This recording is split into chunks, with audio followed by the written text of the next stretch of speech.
Well, good afternoon, everyone, and welcome here to the launch pad and our live launch coverage of SpaceX Starlink 4-29 launching from Slick 4E at Vandenberg Space Force Base in California. If it's your first time here, welcome. My name's Zach. I'm the founder and host here at the launch pad, and here at TLP, it's our mission to inform and inspire the explorers of tomorrow because we believe that space is better together, and we're glad to have you joining us here as we count down now just 7 minutes and 46 seconds until launch of today's another batch of Starlink satellites heading up into low Earth orbit. 52 more Starlinks on board today's Falcon 9.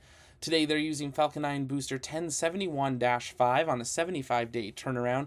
And of course, once SpaceX goes live, we will listen into SpaceX Mission Control to bring you guys updates on the rocket as we go through the final minutes of today's countdown. Now, it's a doubleheader today. Earlier today, we had the successful, beautiful launch of Crew 5 from Launch Complex 39A at NASA Kennedy Space Center. We've been following along with NASA, and the crew's doing well. The Dragon's on course and continuing towards their docking attempt tomorrow morning at the International Space Station. We hope you'll come back for us and join us for that tomorrow morning.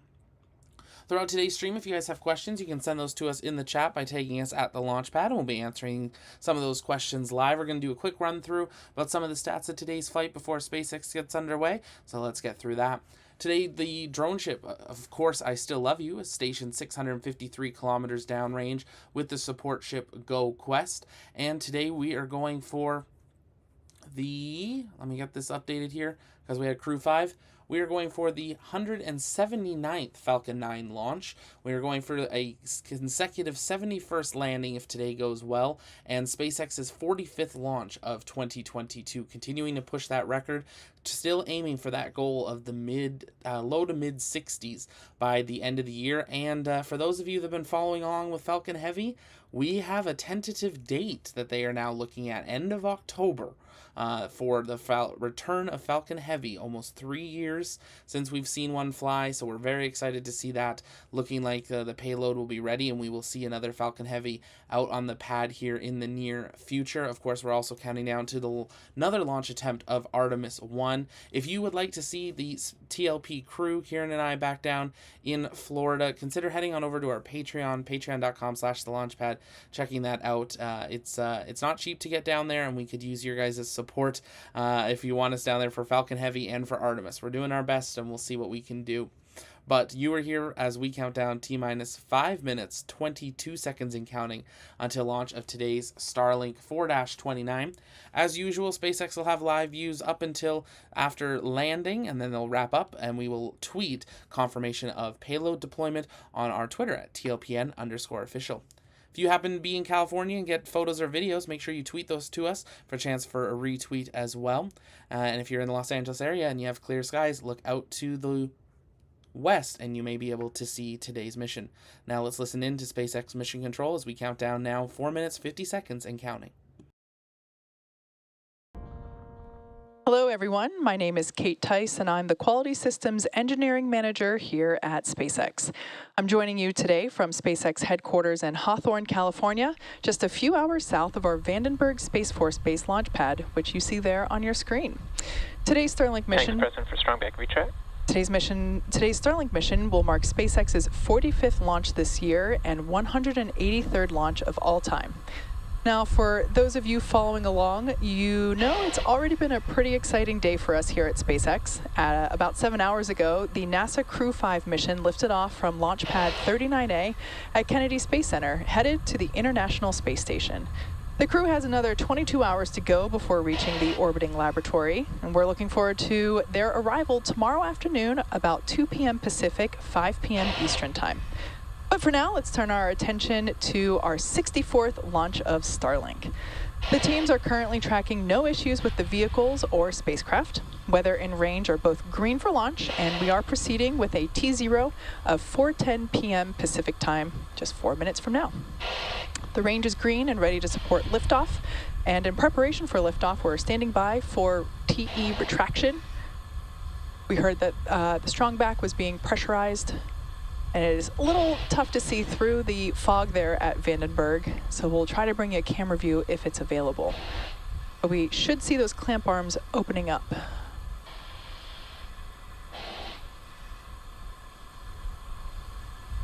Propellant load is underway on both the first and second stage. RP1 load is complete on both first and second stage. We're expecting the LOX load to complete in under about 20 seconds from now on the first stage, and LOX load will complete on second stage about T-minus 2 minutes. Falcon 9 uses RP1 and LOX, or rocket grade kerosene, rocket propellant 1, and liquid oxygen. Stage 1 LOX load complete. And there's that confirmation that LOX load is wrapped up on the first stage.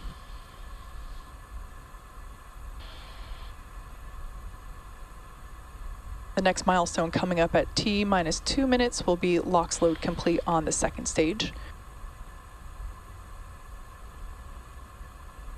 It looks like the strong back has retracted if you look carefully at the shadows through the misty fog.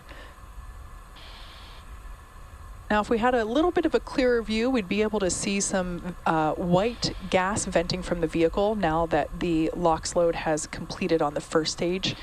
Just some of that liquid oxygen liquid oxygen vaporizing as it makes contact with the ambient air, and also as the lines that fuel the vehicle are vented. Some of that bleeds off.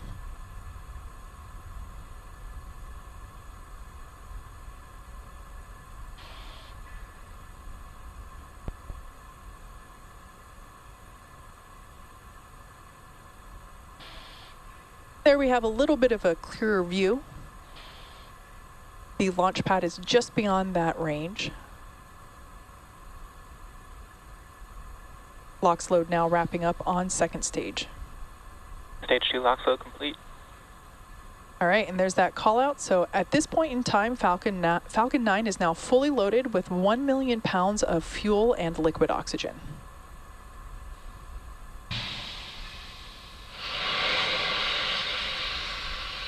And there we see more of that venting occurring.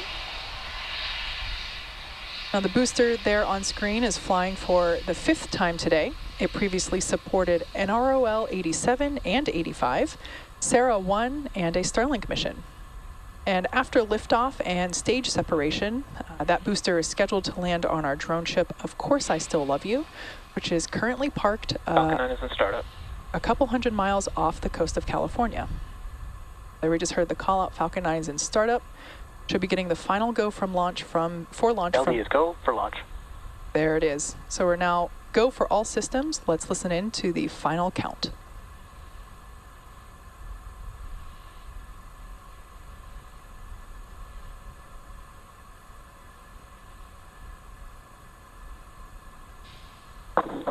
T-minus 30 seconds.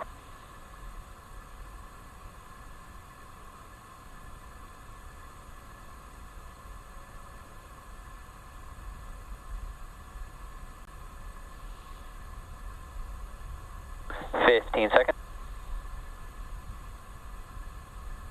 T-minus 10, 9, 8, 7, 6, 5, 4, 3, 2, 1. Engine full power.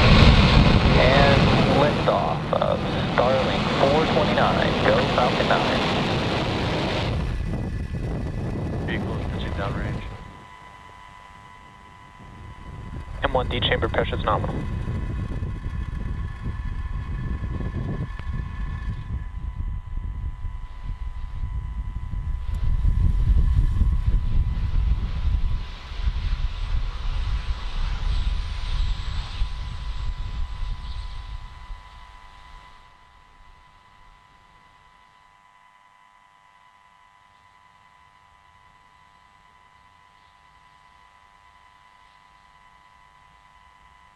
Power and telemetry nominal.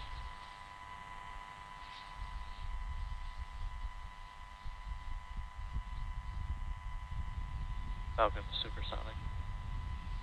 And there we just heard Falcon 9 is now traveling faster than the speed of sound.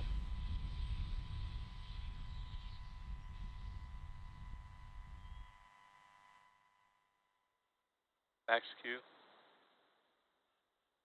And there we heard that Falcon 9 passed through max Q, which is the period of maximum dynamic pressure that the vehicle will feel during flight. So we're going to throttle those Merlin engines back up in preparation for main engine cutoff.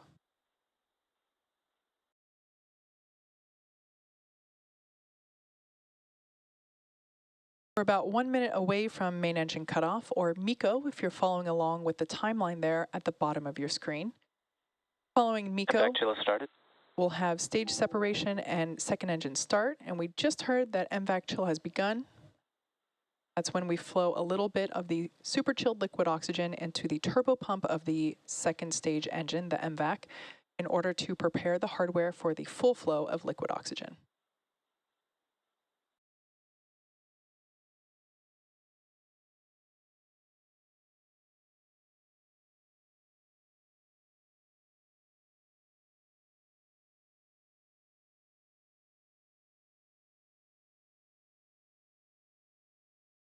About 10 seconds away from main engine cutoff.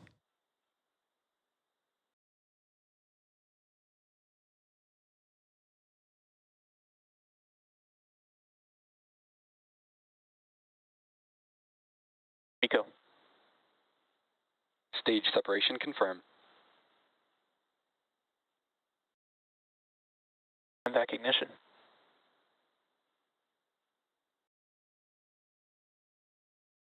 All right, quick succession there. Next up will be fairing deploy, and there we saw it live. Fairing separation confirmed. Separation confirmed. We can now see the Starlink satellites as well as the grid fins on the left-hand side of your screen now being deployed on the first stage.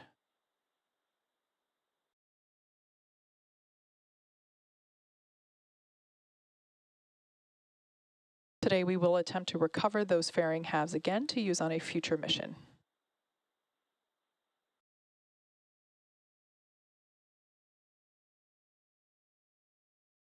Beautiful view on the right-hand side of your screen as that MVAC nozzle begins to develop a beautiful red-orange glow. I love that view of planet Earth in the background.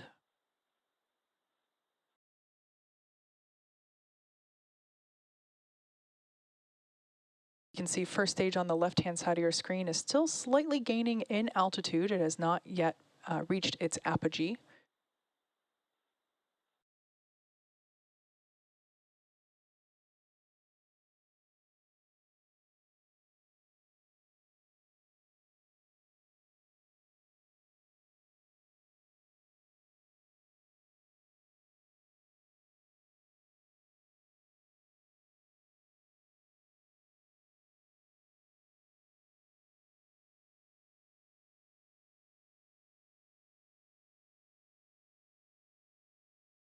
Next major event in about less than 2 minutes will be stage 1 entry burn.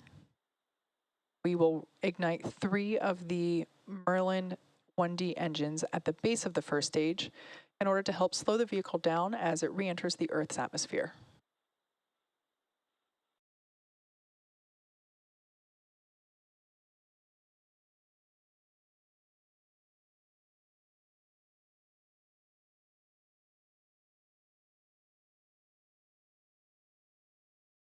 As I mentioned before, today's mission marks SpaceX's 45th launch this year. Sound like we had a call out that both vehicles are following nominal trajectories, so everything looking good there. Booster you saw on the left-hand side of your screen, previously supported NROL 87 and 85, Sarah 1, and a Starlink mission, making today its 5th flight. As a reminder, Starlink is a satellite internet constellation designed and manufactured by SpaceX to provide high-speed, low-latency internet to people living in remote and rural locations all around the globe. Service is currently available in 49 markets around the world.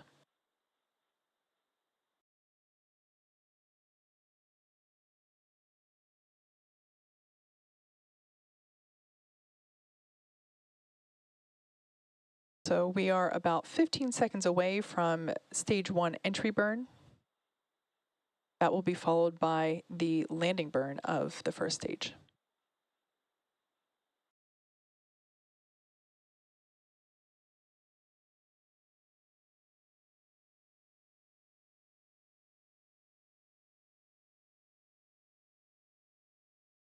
Stage 1 entry burn startup. There on your screen, we can see that entry burn has begun with the first stage on the left-hand side of your screen.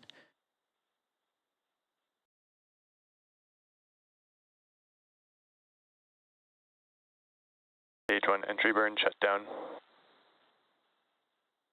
All right, and that first of two maneuvers that the first stage is due to complete is now done, and we can see the grid fins actuating to help steer the booster to a precise landing on our drone ship. As the clouds Stage 1, FTS has safe. As the clouds get closer into view, you can get a better sense of just how fast the vehicle is traveling. Based on the telemetry there on screen, we can see that it is coming down to about 4,000 kilometers per hour. Really demonstrating the ability of the atmosphere to help slow the vehicle down in addition to the re-entry burn.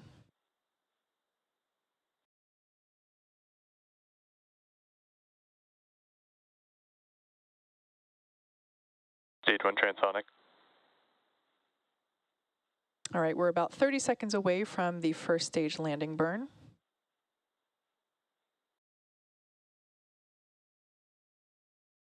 Right about the same time as we expect to see the first stage land, we should also hear call-outs for second engine cutoff as well as hopefully good orbit. Stage 2 terminal guidance.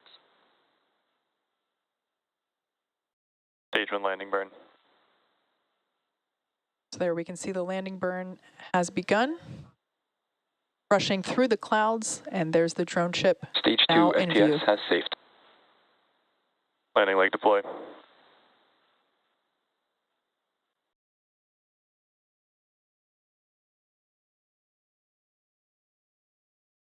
And there you can see on your Stage 1 landing screen confirmed. and heard there with the call out, Falcon 9 has successfully landing, marking the 145th landing of an orbital class rocket, our 45th launch of 2022, Back shutdown. and our second launch today.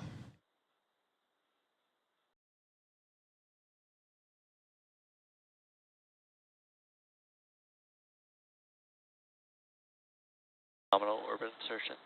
All right, and there we heard the call out for both second engine cutoff and there just now good orbital insertion. So now that we know we've reached good orbit, we also had that successful second engine cutoff. Second stage is now carrying 52 Starlink satellites into low Earth orbit. And with confirmation of first stage landing and successful second engine cutoff, we're going to wrap up today's launch coverage. If you're interested in following along, we have our nets live on YouTube, so be sure to check SpaceX social media for confirmation of Starlink deploy.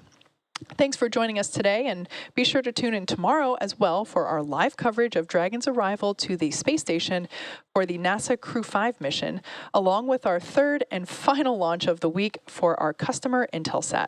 Until then, have a good night, get some sleep.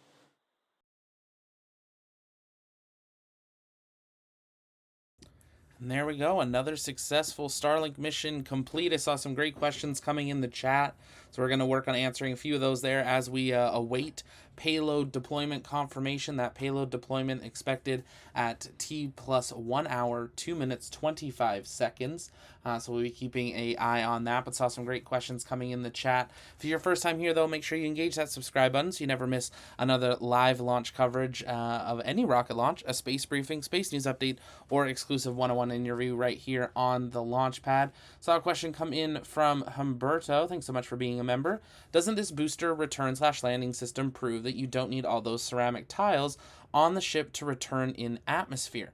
That is a fantastic question, referring to Starship, figuring out why does it need all those star bricks on the side of Starship when Falcon 9 doesn't. And the biggest 2 points of that, without going into a full lecture on them, because there's a lot to it. One is the size of the vehicle. Starship compared to Falcon, Starship would look like the SRBs to the core stage on SLS. Compared to Starship. Starship, of course, is even bigger than the core stage. So the size is a big part of it, which impacts, obviously, the weight of the vehicle during entry, as well as doing that belly flop maneuver. that they're going to do to help brake the vehicle, which leads to the second part, which is the speed. There is a very different speed to this vehicle. The booster is never at orbital velocity with a Falcon 9. It would crash back in no matter what. That's what we saw here today. It reached apogee, came back in, right, and that's where the drone ship was. It didn't, yes, it did a slow burn to help it get through the atmosphere a little bit, but it wouldn't have made it into orbit. Starship is going to not only be in orbit, it's going to be at lunar or even Martian velocity. So it's going to be coming in very fast and very hot, and it's going to need to have those heat shields to help it with the braking, but also with withstanding hitting our atmosphere so quickly. Now you might ask, well, why don't we just bring it back to Earth and brake and then get into an orbit and then come home? Technically, that is a possibility. You could do that, but because of the amount of fuel that would be required to do that, a lot of the times when you see these lunar missions coming home, they come straight into the atmosphere. Sometimes they do a bounce, so they enter the atmosphere, go back up a little bit, and then come actually in fully. That's what we're going to see Orion do, but it is slightly different because of that size and that speed. Those are the two big ones there. If you guys have questions, you can keep sending those in. Some people saying sleep, what sleep? Yeah, she did tell us to get some sleep. It's been a busy day with Crew 5 and Crew 5 docking tomorrow. We've got Rocket Lab coming up later in the week. Of course, we got another Falcon 9 coming up later in the week. So lots of exciting things as we enter into what some people seem to be calling like Launchtoberfest, which I think is a lot better than Scrubtember, which we've luckily made through. So we'll definitely see from there. NASA, are you guys taking notes? Hopefully, let's hopefully get some of those events updated there.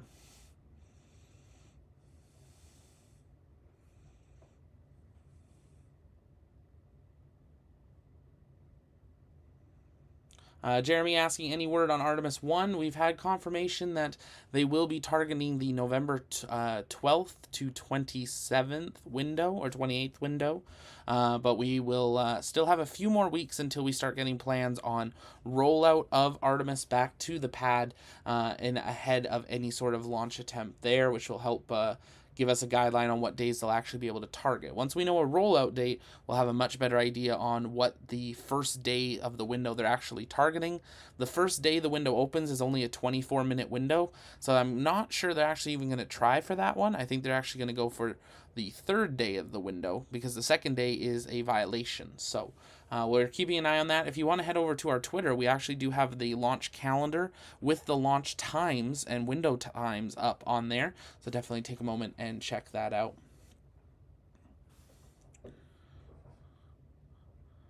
Yeah, Scrubtober was canceled for 2022. We upgraded it to Scrubtember, and now we got Scrubtoberfest. And yes, there will be a Launchtoberfest. There will be a Launchtoberfest t-shirt coming in the near future. So make sure you keep an eye out for that on the TLP shop. Julio, where will the second stage enter orbit? So it will do a deorbit burn, and it normally comes down over somewhere near Australia. There's an area of ocean that is kind of where everyone dumps their trash for space if they can control it. There's Point Nemo, which is where like the ISS will be deposited, but there's a larger area. So SpaceX puts in a safety zone, they clear the ocean, and make sure that everyone is safe when that second stage is coming in.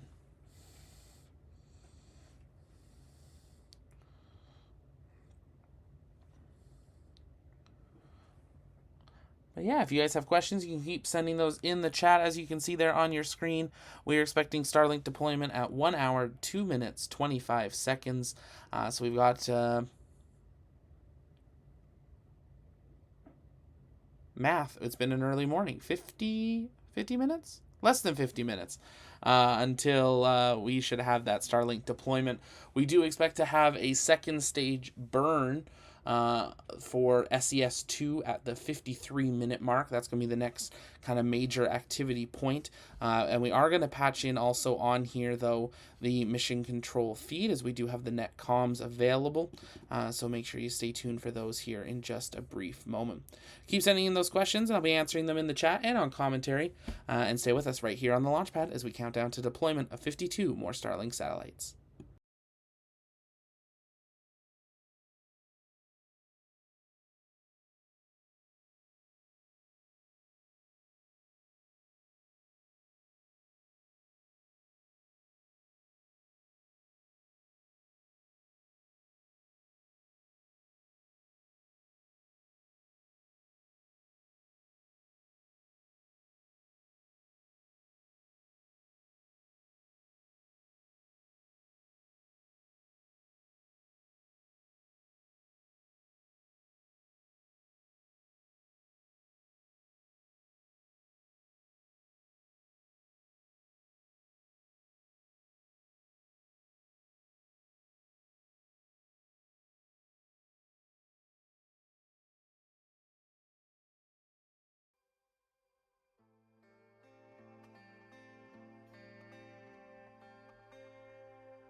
Acquisition of signal Mauritius.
Acquisition signal Maldives.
Starlink deploy confirmed.